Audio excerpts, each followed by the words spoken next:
I live in Utah, a place known for having some of the most awe-inspiring natural landscapes on this planet. It's easy to be overwhelmed by these amazing views and to be really fascinated by these sometimes alien-looking formations. As a scientist, I love observing the natural world. But as a cell biologist, I'm much more interested in understanding the natural world at a much, much smaller scale. I'm a molecular animator, and I work with other researchers to create visualizations of molecules that are so small, they're essentially invisible. These molecules are smaller than the wavelength of light, which means that we can never see them directly, even with the best light microscopes. So how do I create visualizations of things that are so small we can't see them?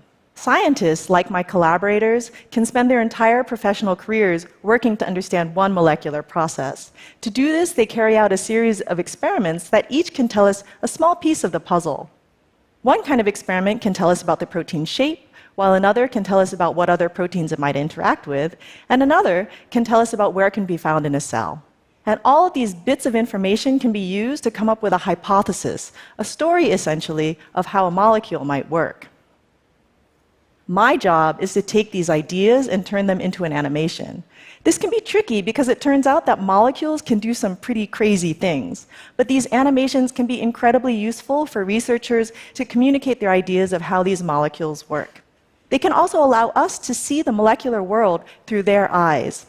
I'd like to show you some animations, a brief tour of what I consider to be some of the natural wonders of the molecular world. First off, this is an immune cell. These kinds of cells need to go crawling around in our bodies in order to find invaders like pathogenic bacteria. This movement is powered by one of my favorite proteins called actin, which is part of what's known as the cytoskeleton. Unlike our skeletons, actin filaments are constantly being built and taken apart. The actin cytoskeleton plays incredibly important roles in our cells. They allow them to change shape, to move around, to adhere to surfaces, and also to gobble up bacteria. Actin is also involved in a different kind of movement. In our muscle cells, actin structures form these regular filaments that look kind of like fabric. When our muscles contract, these filaments are pulled together, and they go back to their original position when our muscles relax.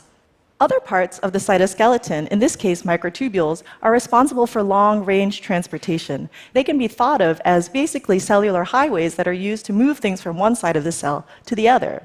Unlike our roads, microtubules grow and shrink, appearing when they're needed and disappearing when their job is done.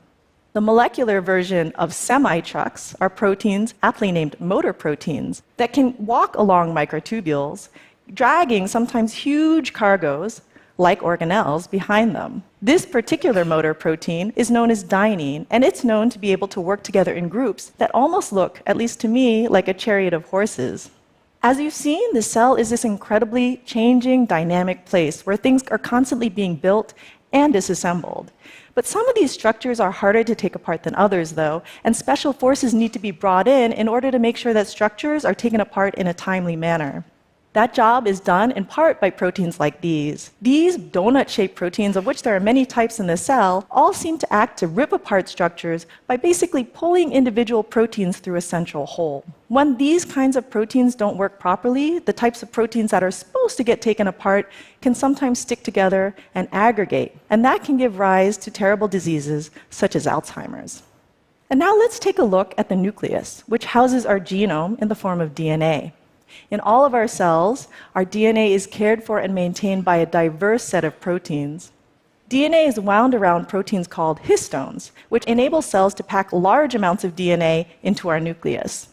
These machines are called chromatin remodelers, and the way they work is that they basically scoot the DNA around these histones, and they allow new pieces of DNA to become exposed.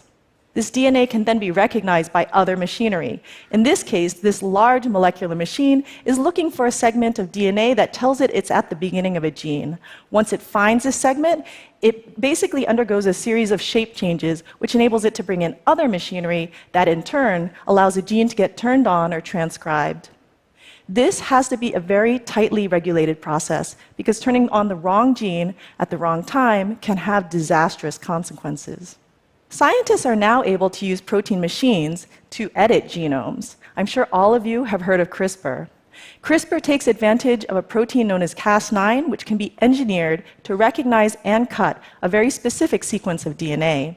In this example, two Cas9 proteins are being used to excise a problematic piece of DNA, for example, a part of a gene that may give rise to a disease. Cellular machinery is then used to basically glue the two ends of the DNA back together. As a molecular animator, one of my biggest challenges is visualizing uncertainty.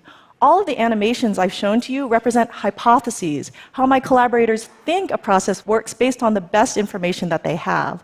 But for a lot of molecular processes, we're still really at the early stages of understanding things, and there's a lot to learn.